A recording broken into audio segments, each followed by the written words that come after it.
ఆదా చేయండి. శ్రీరస్తు శుభమస్తు అవిఘ్నమస్తు. శ్రీ రాజశ్యామలాంబ సహిత దశమహావిద్య ఆలయం స్వర్ణ దేవాలయం గోల్డెన్ టెంపుల్ నిర్మాణం కొరకు లోకక్షేమార్థం దశమహావిద్య మహాయాగం 11 లక్షల కొబ్బరికాయలతో లక్ష్మీ గణపతి హోమం మరియు 11 కోట్ల కుంకుమార్చన కనక మహాలక్ష్మి కుంకుమార్చన సత్తుపల్లి శ్రీ లక్ష్మీ గణపతి ఆలయమునందు 108 రోజుల పాటు నిర్వహించబడును. ఈ కార్యక్రమంలో భక్తులందరూ పాల్గొని తీర్థ ప్రసాదములు స్వీకరించి భగవత్ కృపకు పాత్రులు కాగలరని మనవి. స్వర్ణ దేవాలయ నిర్మాణము మహాసంకల్పం, సాహసోపేతమైన నిర్ణయం. ఇది అమ్మ నిర్ణయం. ఇది దైవ సంకల్పం, భక్తుల శిష్యకోటి సంకల్పం. ఈ మహాసంకల్పం నెరవేరడానికి 999 యజ్ఞములను పూర్తి చేసుకుని సహస్ర యాగములు అడుగు పెడుతోన్న వేళ ఈ మహోత్సవమైన కార్యక్రమానికి స్వర్ణాలయ నిర్మాణానికి శ్రీకారం చుట్టిందే శ్రీదేవి శ్రీ విద్యాపీఠం. గణపతి శరణాగతి అంటూ దైవాన్ని స్మరిస్తూ ఈ కార్యక్రమాన్ని రూపురేఖలు తీర్చిదిద్దడానికి భక్తులు ఈ యజ్ఞాన్ని నిర్వహిస్తున్నారు. ఈ స్వర్ణాలయ నిర్మాణానికి స్థలదాతలు, విగ్రహదాతలు, నిర్మాణదాతలు, పోషకులు, రాజపోషకులు, మహారాజ పోషకులు, భక్తులు సహాయ సహకారములు అందించి తెలంగాణ ప్రాంతంలో ప్రతిష్టాత్మకంగా ఈ దేవాలయ నిర్మాణాన్ని చేయడానికి ఇంటికొక పువ్వు ఈశ్వరుడికొక మాల అన్నట్లుగా అందరూ సహాయ సహకారాలు అందించవలసిందిగా కోరుతున్నాం.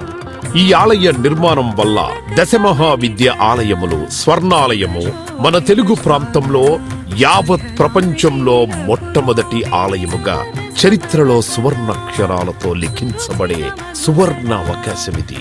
అంతేకాకుండా దశమహావిద్య ఆలయ నిర్మాణం ద్వారా ఎవరెవరికి ఎలాంటి విద్యతో ఏ అవసరం వచ్చినా ఆ విద్యా సంబంధమైన దేవతలను ఏకకాలంలో అర్చించి సేవించి దర్శించి అమ్మ కృపకు పాత్రులవ్వడానికి ఈ ఆలయం ఎంతో మార్గదర్శకంగా ఉంటుంది అనడంలో ఎటువంటి అతిశయోక్తి లేదు. అలాగే ఎలాంటి ఆర్థిక సమస్యలైనా ఎటువంటి సమస్యలైనా పరిష్కారమవుతాయి అమ్మ కృప వల్ల.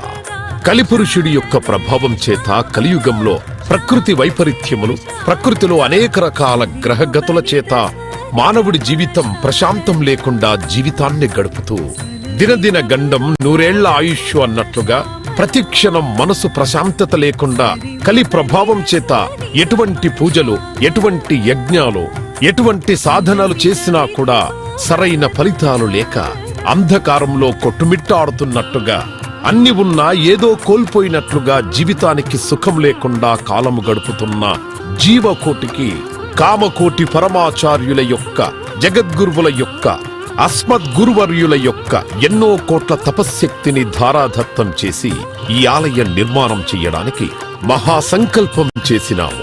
పూర్వజన్మలో దాన ధర్మాలు చేయడం వల్ల ఈ జన్మలో దాన ధర్మాలు చేసే శక్తి మనకు లభించింది. అటువంటి శక్తి కలిగి ఉండి కూడా దాన ధర్మములు చేయకపోతే ఈ జన్మకు చరితార్థం లేదు. మనవంతు దాన ధర్మాలు చేస్తే, ఎటువంటి దాన ధర్మాలు చేస్తే అత్యంత ఉత్కృష్టమైన పుణ్య ఫలితం లభిస్తుందో అటువంటి పుణ్య ఫలితం లభించే అవకాశం ఈ స్వర్ణ దేవాలయ నిర్మాణంలో భాగస్వాములవ్వటం. పూర్వజన్మ సుకృత ఫలితం ఉంటే గాని ఈ ఆలయ నిర్మాణంలో భాగస్వాములు కాలేరు. అమ్మ సేవలో పాల్గొనలేరు. అమ్మ సేవలో తరించలేరు. ఒకవేళ తరించాలని ఆశ ఉన్నా కను ప్రభావం వల్ల మిమ్మల్ని కర్మల వైపు ఆ కలి ప్రభావం ముందుకు తీసుకుని వెళుతుంది తప్ప దైవ మార్గంలో నడిపించడానికి ఎట్టి పరిస్థితుల్లో మన మనస్సును ఒప్పుకునేలాగా చెయ్యదు. అయినప్పటికీ వాటన్నిటినీ దాటుకొని అపర దేవత సేవలో పాల్గొనటం, ఎంతో మంది భక్తులు ఇప్పటికే ముందుకు రావటం, మేము ఈ దేవాలయ నిర్మాణంలో భాగస్వాములవుతాం. శ్రీ రాజశ్యామల సహిత దశమహావిద్యా స్వర్ణాలయం నిర్మాణ మహాసంకల్పం శ్రీదేవి శ్రీ విద్యాపీఠం శ్రీ లక్ష్మీ గణపతి ఆలయం సత్తుపల్లి కంచికామకోటి పీఠ సంప్రదాయం 9948897652 7277777729